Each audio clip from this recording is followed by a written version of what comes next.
Here are today's top stories. Authorities investigate the alleged links between officials sacked by President Duterte and smuggling rings. The COMELEC reports all winners in the Barangay and Sangguniang Kabataan elections have been proclaimed. The DENR orders the stoppage of the leveling and other construction work on a mountain in Boracay. And Justice Secretary Menardo Guevara supports moves to provide firearms to fiscals for self-defense. Good day, I'm William Theo. And I'm Pia Roses Morato. Welcome to the PNA Newsroom.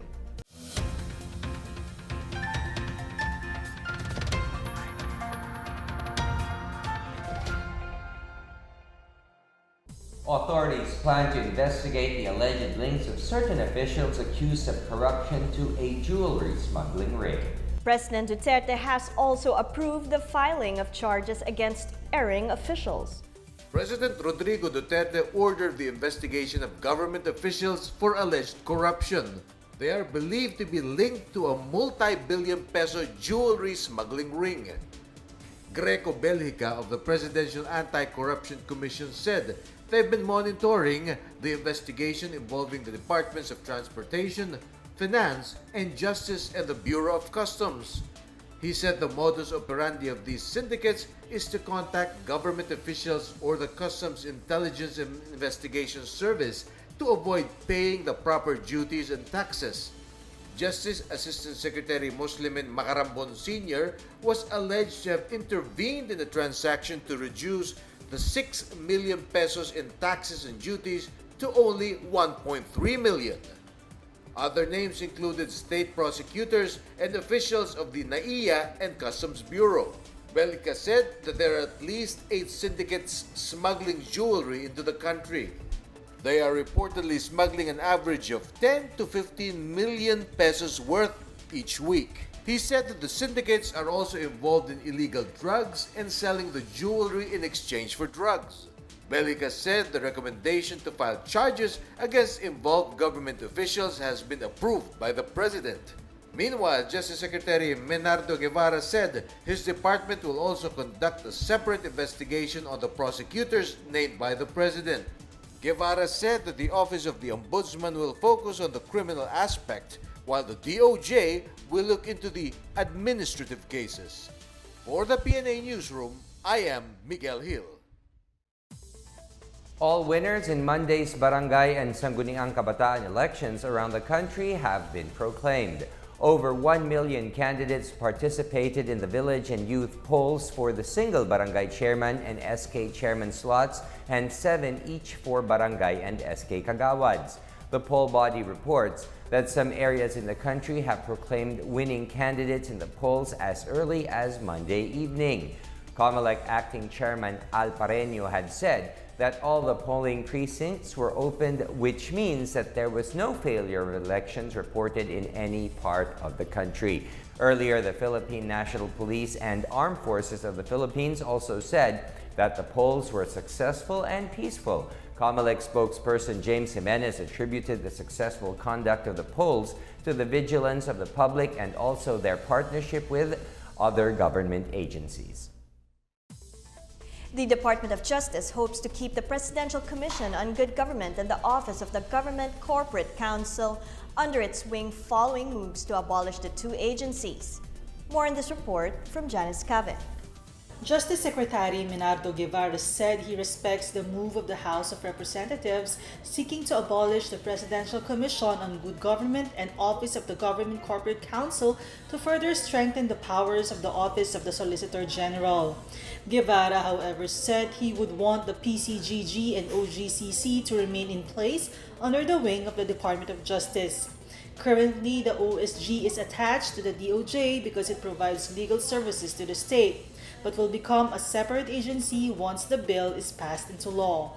The House approved on third and final reading a measure seeking to abolish the PCGG and OGCC to further strengthen the powers of the OSG.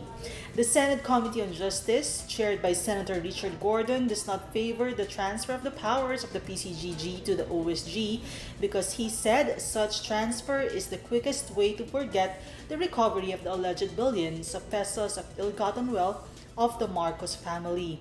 Likewise, Senate Minority Leader Franklin Drilon said the PCGG remains to be an important agency and thus be maintained and strengthened.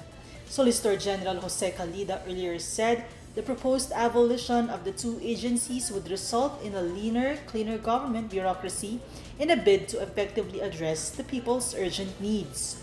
For the PNA Newsroom, I'm Janice Cave. The PNP is expected to complete the compilation of about 4,000 cases, files of death involving the war on drugs soon. PNP Chief Oscar Albayalde is confident they can comply with the Supreme Court's order to submit the documents. Albayalde says they had problems complying because of the short period of time allotted for the submission. The Office of the Solicitor General earlier asked the SC for an additional 60 days to collect all case folders. Aside from the case files, the High Court is asking for records on the PNP's internal cleansing, reports on drug war victims Eileen Almora, Rowena Apari, and Jefferson Soriano by bust incidents in San Andres Bukid, Manila from July 1, 2016 to November 30, 2017. Warrants and warrantless arrests during high-value target police operations and cases under investigation by the PNP Internal Affairs Service. National Security Advisor Hermogenes Esperon Jr. is leading a delegation for bilateral meeting with Russian security officials in Moscow to strengthen the two nations' security cooperation. The bilateral discussion builds on the previous meeting by Foreign Affairs Secretary Alan Peter Cayetano with Russian Foreign Minister Sergei Lavrov last May 15, in line with President Rodrigo Duterte's independent foreign policy. Esperon will meet with Secretary Nikolai Patrushev of the Security Council of the Russian Federation to follow through on the Memorandum of Understanding on the security cooperation between the NSC and SCRF that was signed last year. Other members who will meet with their Russian counterparts are senior officials representing Defense, Interior, Justice, the National Intelligence Coordinating Agency, Coast Guard, Philippine Drug Enforcement Agency, military, and police. They are expected to explore cooperation mechanisms on information exchange, capacity building, training, and other matters. Still to come, the SSS says only charter change or an executive order can compel them to implement a pension increase. The DENR orders the stoppage of the leveling and other construction work on a mountain in Boracay. These and more when the PNA Newsroom continues.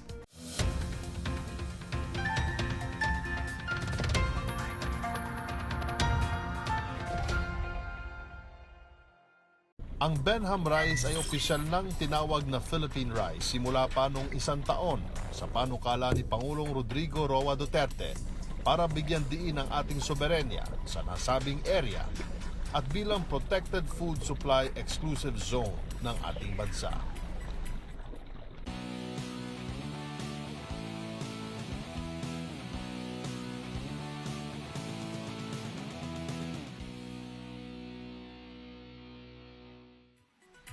Nitong May 15, 2018, ang may tuturing na unang anibersaryo ng Philippine Rice.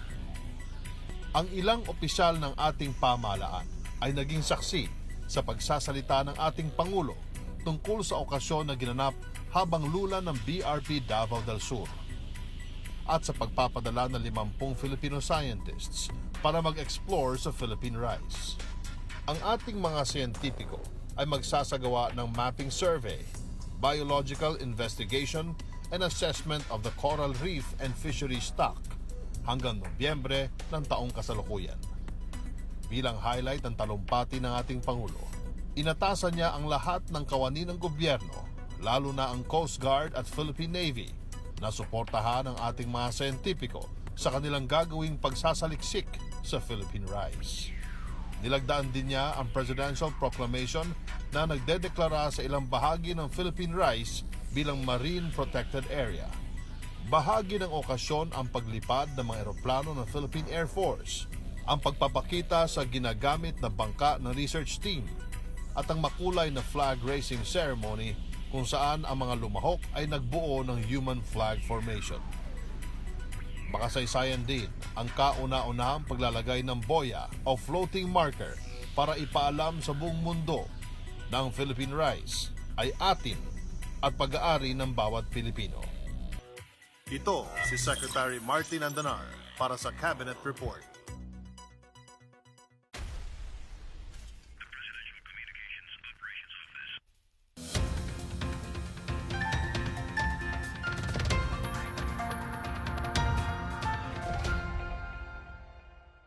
The Social Security system says it cannot implement the expected 1,000 peso increase in the monthly pension unless ordered by President Duterte or through charter change. More on this from Miguel Hill.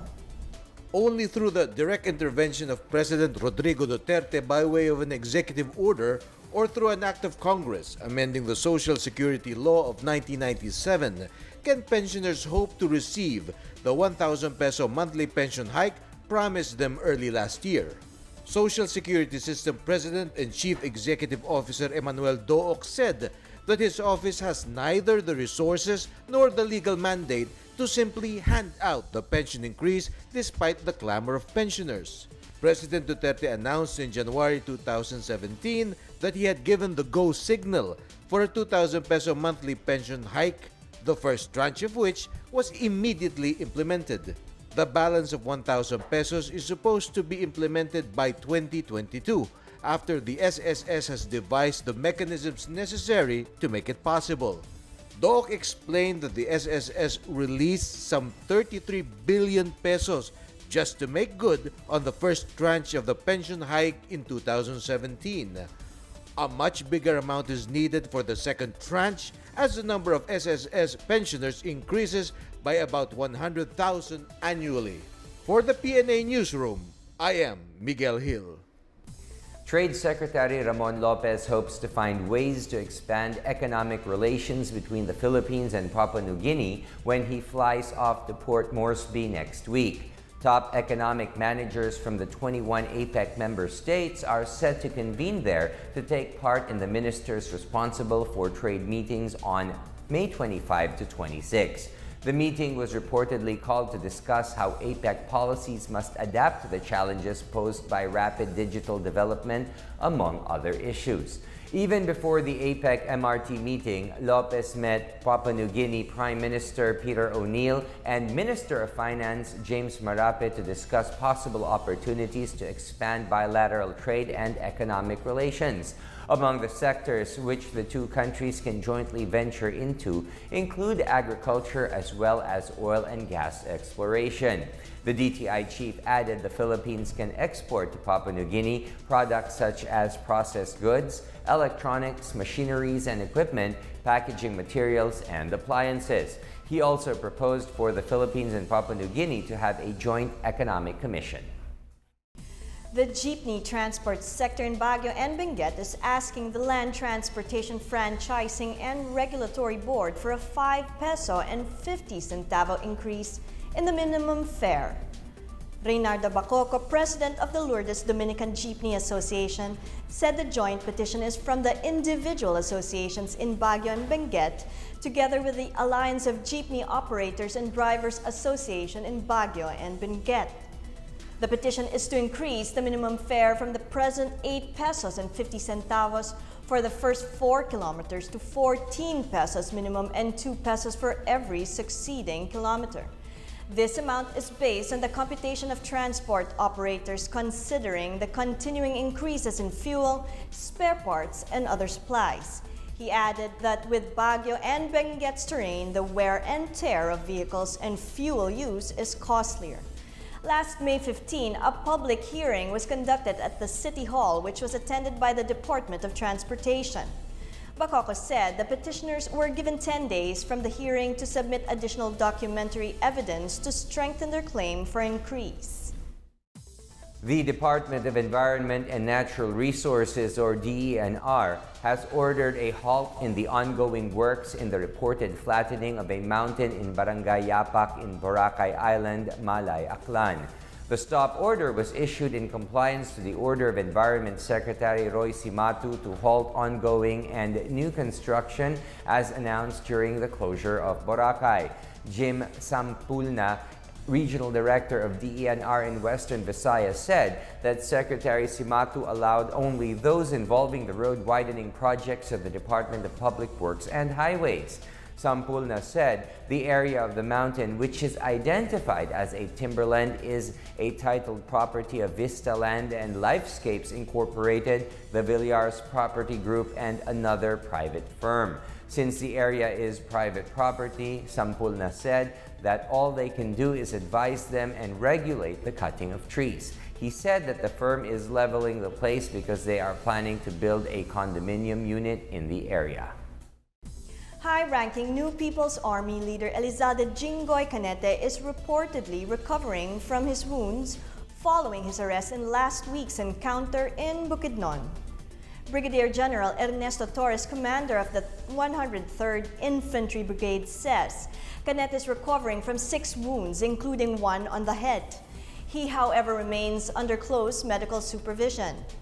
The commander of Pulang Bagani Command 1 is the subject of 12 arrest warrants for murder, arson, robbery, and other cases. The military will create a task force to prevent a repeat of his case in 2013, where he was able to post bail only to return to the rebel group. Canete's arrest is expected to create a leadership vacuum in his group, which operated around Davao City, Compostela Valley, and Davao del Norte. Up next, Justice Secretary Bernardo Guevara supports moves to provide firearms to fiscals for self-defense. About 69 winning SK candidates in northern Mindanao are set to be disqualified for being overaged. These and more when the PNA Newsroom returns.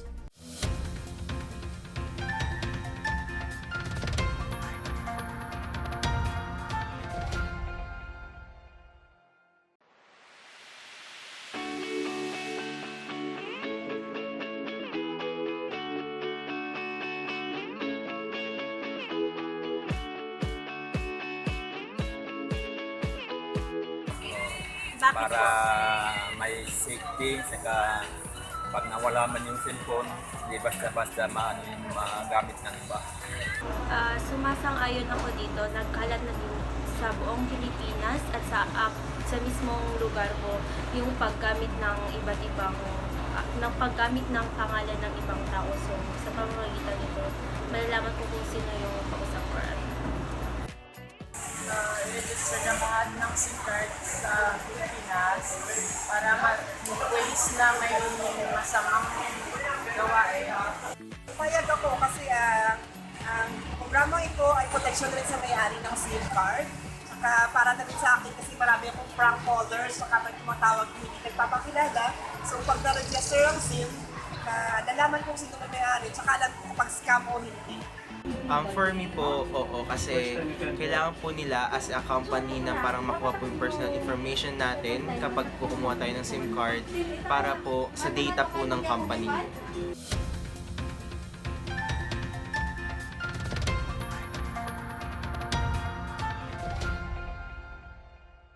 Justice Secretary Bernardo Guevara has expressed support for the move seeking to provide bulletproof vests for state prosecutors and arming them for self-defense. Guevara, however, said they cannot easily buy protective equipment, including bulletproof vehicles, due to budgetary constraints. He said that for now, they will just have to live with the DOJ's means. The Justice Chief's remarks was in response to the call of One Ang Educacion Party List Representative Salvador Belaro Jr. for the DOJ to procure and issue bulletproof vests and other protective equipment to prosecutors who are handling sensitive cases.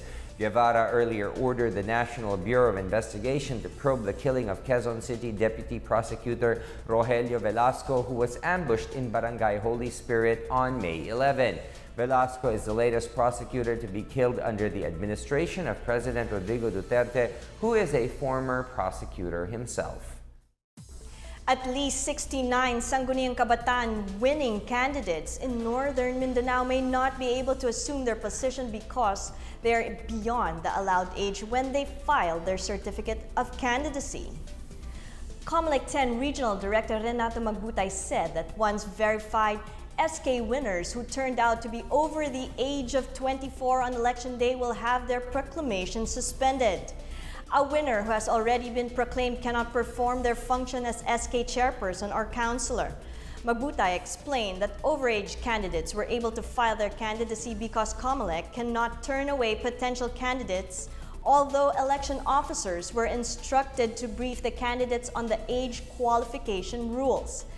Based on the election law, those qualified to run for an SK position must only be between 18 and 24 years old, must be a Filipino, a qualified voter of the Sangguniang Kabataan, and a resident of the barangay for at least a year. About 8,000 athletes from all over the country are participating in the Philippine National Games in Cebu City. President Rodrigo Duterte is expected to attend the opening ceremony on Saturday at the Cebu City Sports Center. Ramon Fernandez, one of the Philippine Sports Commission, says about 96 local government units will compete in over 22 sporting events. These will be held around Cebu City as well as Danao, Lapu-Lapu, Naga, and the towns of Tabuelan and Minglagilla. The tournament proper will start on Sunday and end on May 25. The LGU with the most number of medals will receive 5 million pesos. For our featured story, a group of handicraft makers from Davao del Norte are making waves both here and abroad with their creations made from water hyacinth. Their efforts are supported by the government's program for aspiring entrepreneurs. More on this report. Handicraft items made by a group of 28 housewives from the town of Carmen in Davao del Norte wowed both local and foreign buyers in an international trade exhibition in Metro Manila last month. Carrying the brand name Wow Carmen, the women's group used the water hyacinth that grow in the town's swampy areas as raw materials for their handicrafts. Romeo Castañaga, Provincial Director of the Department of Trade and Industry for Davao del Norte, says the women started with slippers and mini bags. But with the DTI's product development coaching, they were able to enhance their product line. Castañaga says the women now produce mats, wall decors, and bags. The provincial trade official says the women's group from the town of Carmen's success highlights the value of the DTI's Go Negosyo Centers, which facilitate business mentoring programs for community-based startups. At the Manila Fame Trade Exhibition held in April, the Wow Carmen Group was able to clinch a large order for well decors from a Malaysian hotel chain which has branches in Malaysia and the Philippines. The Manila Fame Exhibition is a design and lifestyle trade event held at the World Trade Center in Metro Manila to showcase what the Philippines can offer in the global trade, design, and lifestyle arena. Castañaga says the Philippine Trade Department will continue to assist the women's group of Carmen in the aspects of product development and benchmarking. Davao del Norte, a province in southern Philippines, now has 8 Go Negosyo Centers, and 2 more will be put up in the towns of Capalong and Santo Tomas this year. For the PNA Newsroom, I'm Maricor Zapata. Let's now check out weather forecast for Metro Manila and the rest of the country.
Pia, did you notice this summer is really hot? It's different. Awfully hot. So what have been your plans for the summer? Alternate destinations besides Boracay? Yes, Boracay is really the premier destination. But you know me, I'm very simple. It's usually Tagaytay or Yeah? Baguio kasi mas malamig dun. So you're a mountain guy. Yes, I'm more I'm a of beachy kind of girl.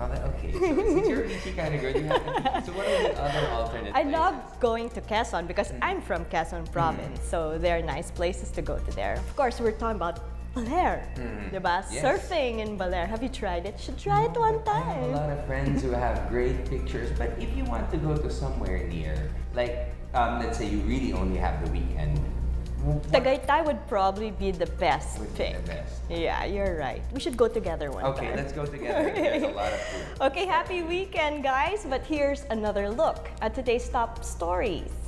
Authorities investigate the alleged links between officials sacked by President Duterte and smuggling rings. The Comelec reports all winners in the Barangay and Sangguniang Kabataan elections have been proclaimed.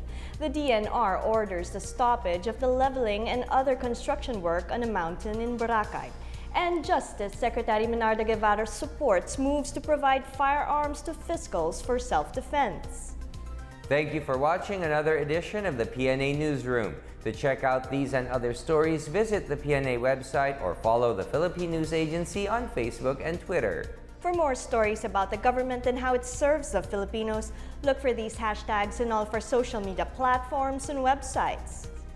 Don't forget Pros and Cons with Undersecretary Joel C. Edco tackles the issue on Endo. That's tonight at 10:30 p.m. on PTV4. And that's your daily dose of the latest news and information that you need to know from the PNA Newsroom. I'm Pia Rosas Morato. And I'm William Theo. Happy weekend, everyone.